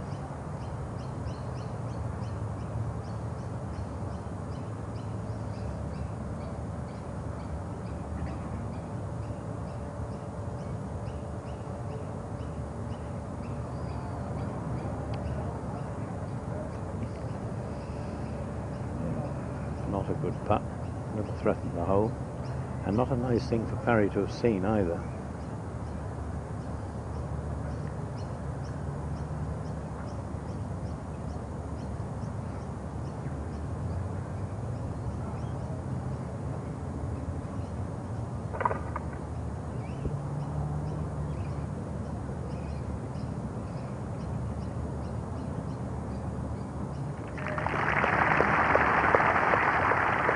Great to see him out here in Australia again, but it's been somewhat of a struggle today. 65, 66 and 70 to finish at 9 under for the championship for Charles Howell III.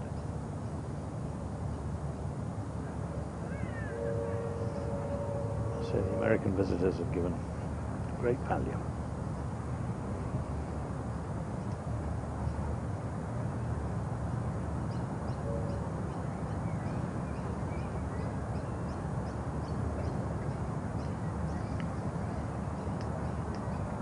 Parry for his par finished at 11 under, tied with Aaron Badley, one shy of Steve Allan, who's back up the fairway.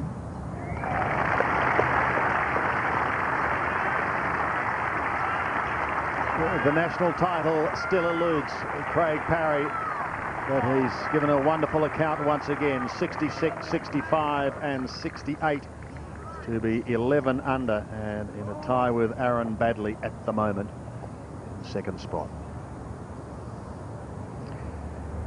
It's been a long wait for this, but you'll know exactly what the state of play is, and a 3 is a must. Yes, he's been waiting a long time. He won't waste any more. Standing over at 194. First time we've seen a little breeze hurting him. 4-iron, down the hill. Headed a little left. And look out for the trap. It's over the trap.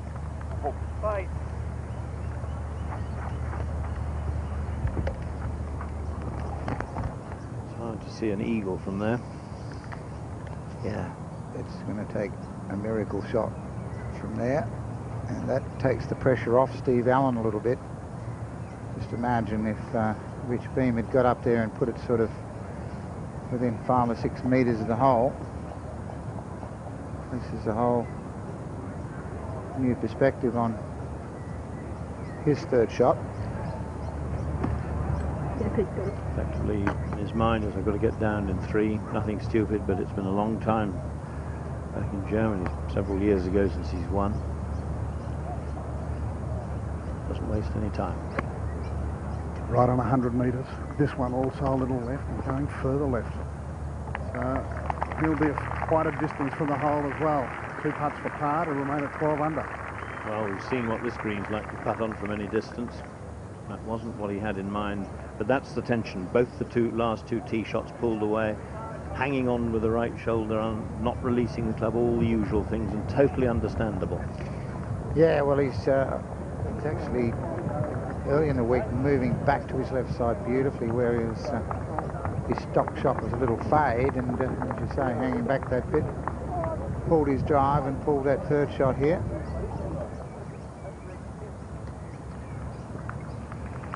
Wonderful overview of this 18th, and for this championship, the 54th hole, and they're giving this young Australian, who's been a professional now for some 6 years, a standing ovation, and his playing partner, who's been such a hit, the reigning US PGA champion Rich Beam.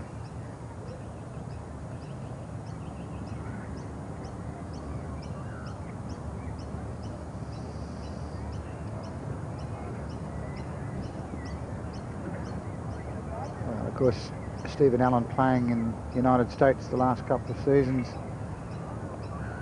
really toughened him up. Has to turn around and head back there, what, on Tuesday? Yeah, he's just out of the exempt status in the United States. I think he finished about 137th, something like that.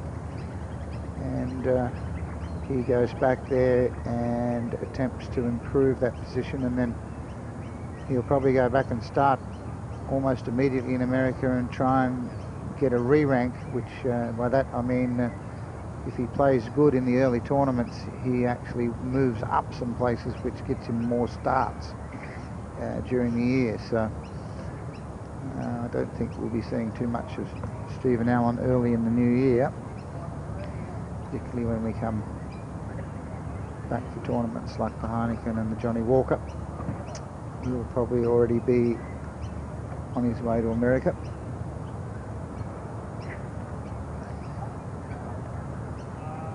Which is a bit of a shame, and many of our young players have to go over there to improve themselves. And quite often those early season events clash with our summer of golf. First to putt though, from off the green. Rich Beam, a putter, has done him wonders this week. He's had the lowest number of putts of anyone going into the last round, but it's been the 10-footers that he's been so good at, not this monster. Uphill, right to left. Leave the pin in because he's off the green.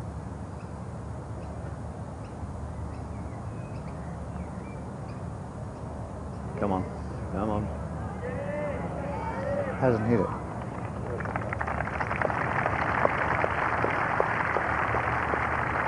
Again, very much in his mind, the horrors of going beyond and therefore above the hole.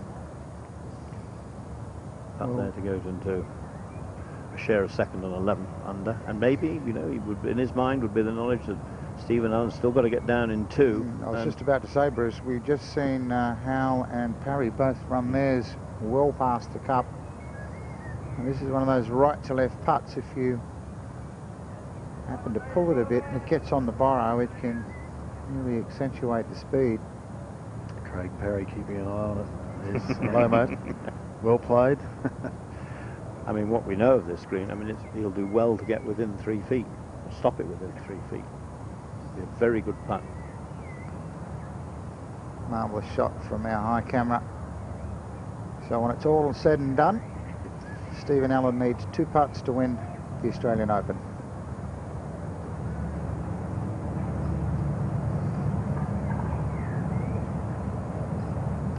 Big swing from right to left.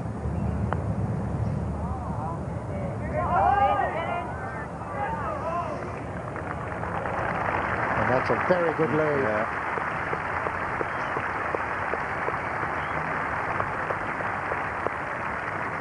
So Rich Beam will hopefully putt out, and it will be left to Stephen Allan to hopefully complete formalities. He would have loved to have gone up and knocked that in.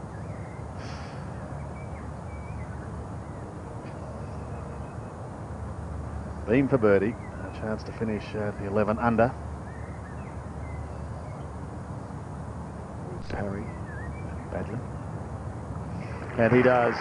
He's been a very welcome visitor to Victoria this week. 66, 64, 69 for Rich Beam. And he finishes at 11 under. And it is now down to Stephen Allan. I remember in '98, before the President's Cup, the great Peter Thompson said, watch out for a young man by the name of Stephen Allan. He's going to go places. And he now has his name on the Stonehaven Cup. Stevie Allan is the Holden Australian Open champion.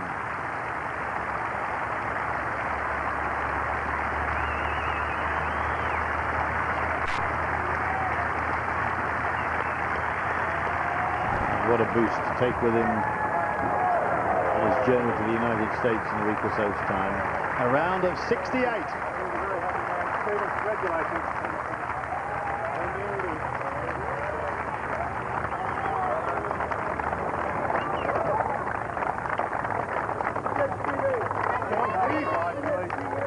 First things first, into the scorer's hut with his playing partner, but not before a high five or two.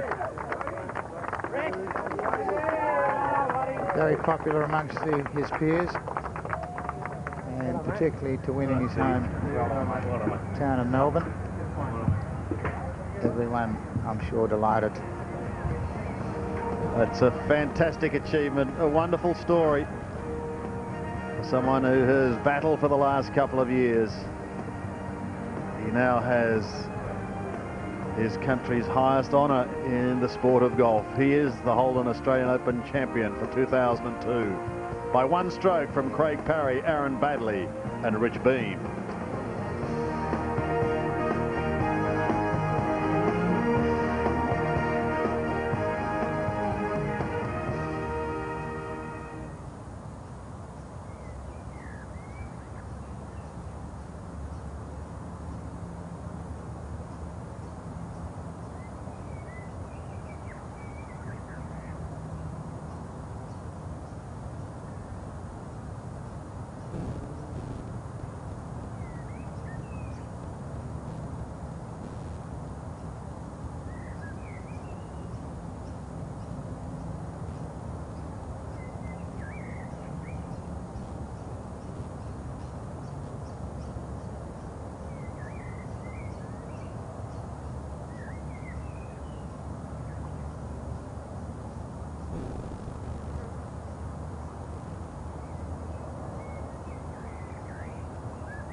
Tremendous relief, I think, more than anything else for Steve Allan. Outstanding performance, Jack, at one stage, led by 3. In the end, it was down to the bare minimum.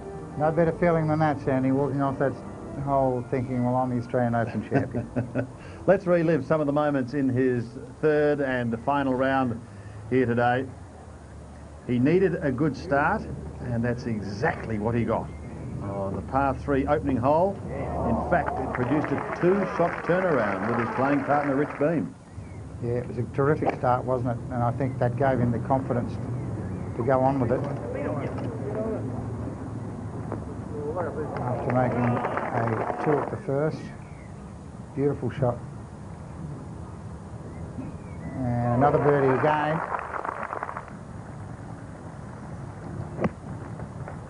This, I thought, was a really good shot he played here, but didn't capitalise on it, and for a moment I thought it upset him a bit, but here's his second shot to 11 up the hill. This was a ripping shot, this, where he sucked it back down the slope and made 3. A big birdie putt here at the 14th. This is when the challenge was starting to come. He had to produce something and find something, and he did. And really, Jack, when those challenges did come, I thought he kept his cool, maintained the presence extremely well. Oh, look, I think there's no doubt, Sandy, playing in the United States has given him a great deal of background to win this championship today. A magnificent winner. Let's hear from him. Here he is with Pat. Congratulations, Steve Allan, Australian Open champion. Sounds nice, doesn't it? Awesome. It was pretty tense those last few holes. Yeah, it was tough. I hit a few loose shots towards the end there, but you know, I had a little bit of a break with a few holes to go, so I did just enough to hang on. Did you think that that was helping you, the stopping between holes, because we had a hold up after going so quickly for those first dozen holes or so? No, I don't know. I think my biggest problem was getting ahead of myself today. A couple of times, you know, the 3-putt on 13, I sort of looked up at the board. I was trying not to look at them, but I couldn't help it, and I looked up and saw 3 in front, and I was like, whoa. And then, you know, after that, that probably helped me knuckle down towards the end and really keep my focus. You made birdie next time. Mm-hmm. It was a good putt. Now, you've just spoken to Bridget, your girlfriend. She's in America, but she's been watching. I hope she's still watching. Happy birthday, Bridget.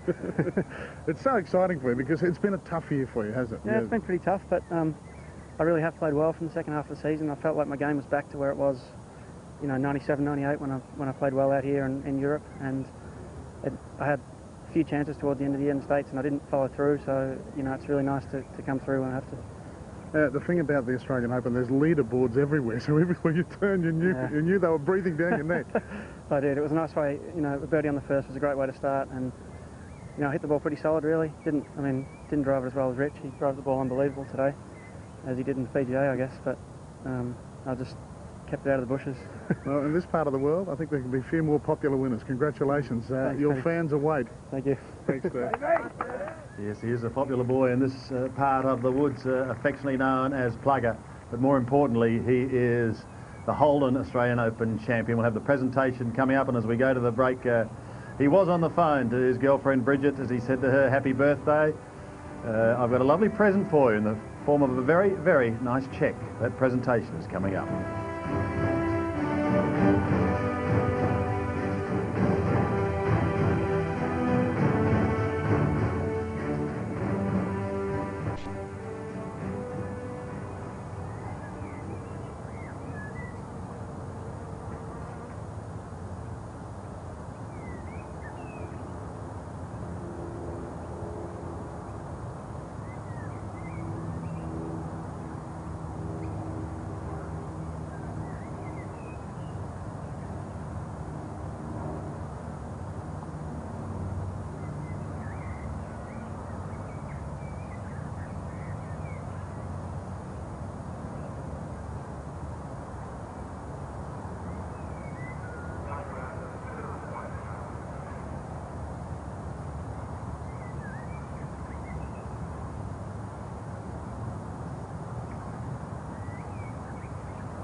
Guys.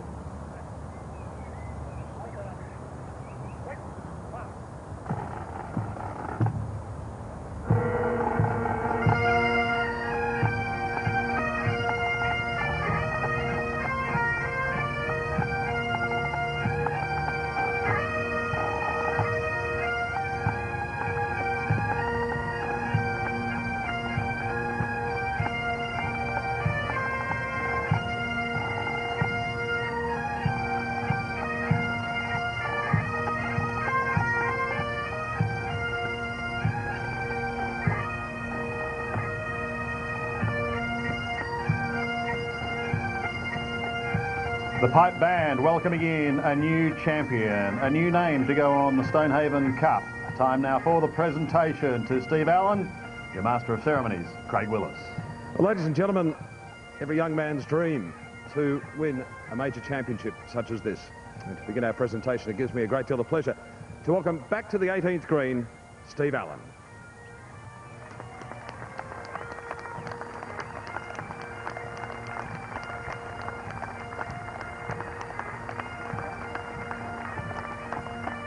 And to officially begin the presentation, it gives me a great deal of pleasure to introduce to you Mr. John Thorson, the President of the Australian Golf Union.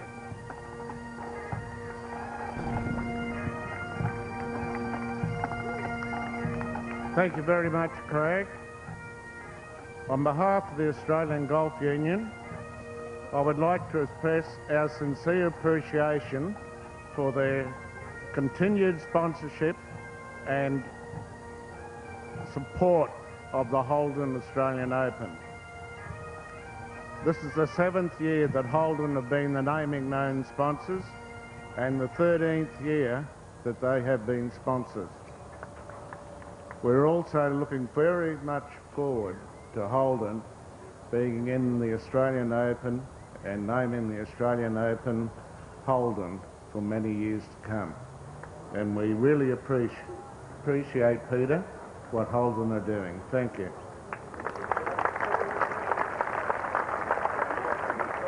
We would also like to thank and appreciate all the other sponsors. There are too many to name, but even though I don't mention your name, I tell you, you're well worth it. Thank you very much for your sponsorship.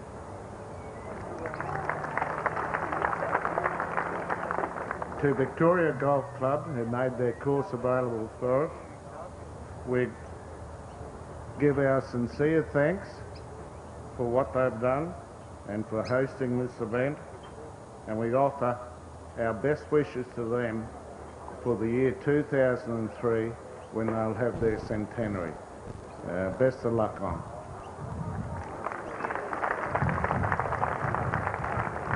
Now, it'd be remiss of me if I didn't mention about our great TV coverage on Channel 7. It's been absolutely fantastic, and to Channel 7, thank you very much indeed for it. It's been marvellous, and we really appreciate it. Thank you.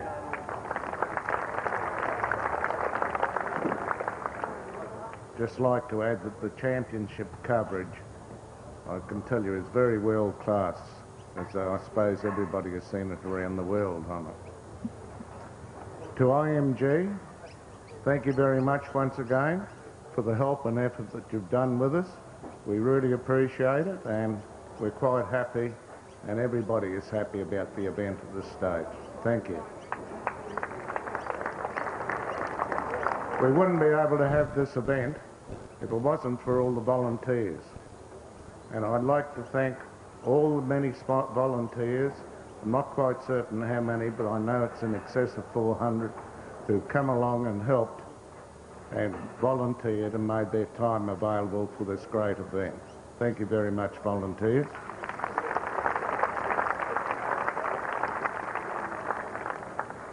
And of course, we wouldn't be able to have this event if we didn't have the players.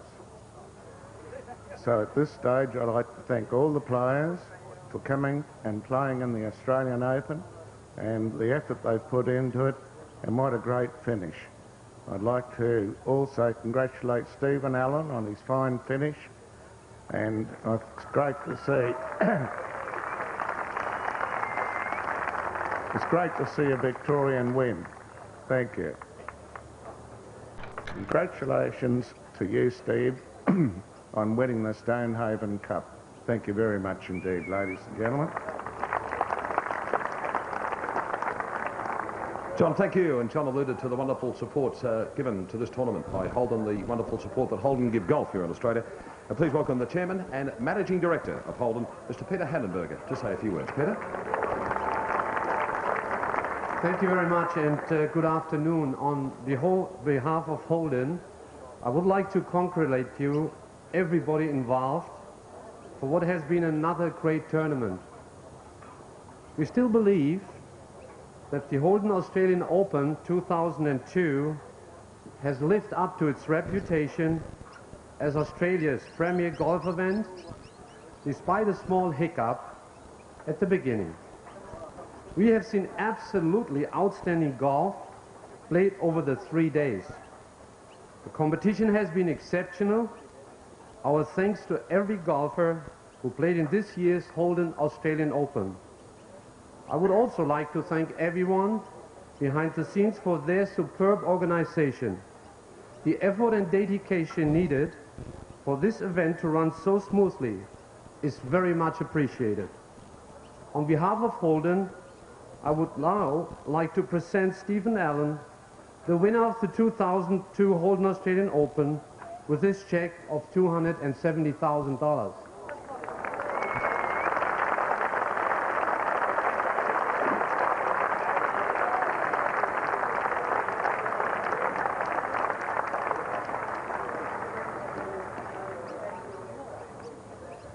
Well, I don't know what to say. It was a long day. I'd have to thank the Australian Golf Union and Holden. I wasn't qualified for this event, so they gave me an invite, which I appreciate greatly. My friends, family, especially Mum, Dad and my sister, they've been huge supporters of mine. And my coach, Dale Lynch, has helped me unbelievably. He was here all week, and I don't know. He's been great. Elvis, yeah, of course, my caddy Elvis, he's been fantastic. The fans this week were awesome. I had so much support out here. It was great. And I have to say happy birthday to my girlfriend Bridget in Scottsdale. Thank you.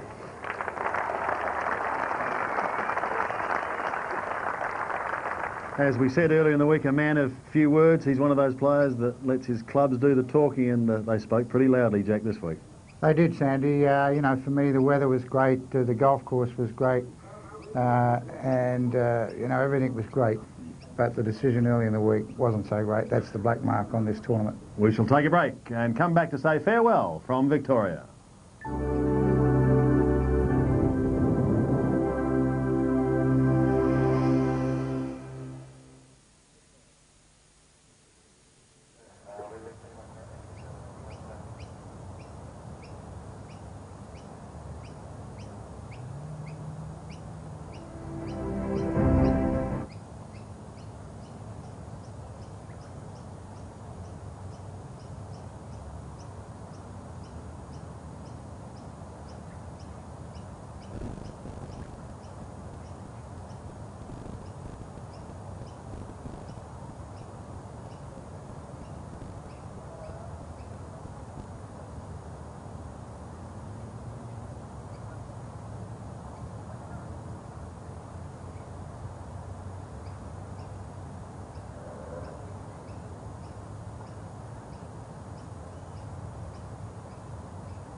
A final look at the leaderboard. Steve Allan winning his first national title after a closing round of 68. He finished at 12 under. Aaron Baddeley, Craig Parry and Rich Beam all in a tie for second at 11 under par. A stroke further back, Gavin Coles, who shot a 68 today. Charles Howell III, another of our American visitors, did extremely well. So too Adam Crawford and Robert Allenby, with Adam Scott still finding his first title in Australia difficult to find. They are the leaders, but there's only one winner, and that is Steve Allan. He heads back to the United States, Jack. We now turn our attention to the PGA at Coolum next week, and that should be very interesting with John Daly, we believe, still coming out, and of course the headliner Greg Norman. Yeah, some fabulous golf to come, and we saw some terrific golf this week on a wonderful golf course. And following the PGA, the golfing caravan returns to Huntingdale, the home of the MasterCard Masters. That is from December 5 through until December 8. But all our congratulations go to Stevie Allan. He is the 2002 Holden Australian Open champion.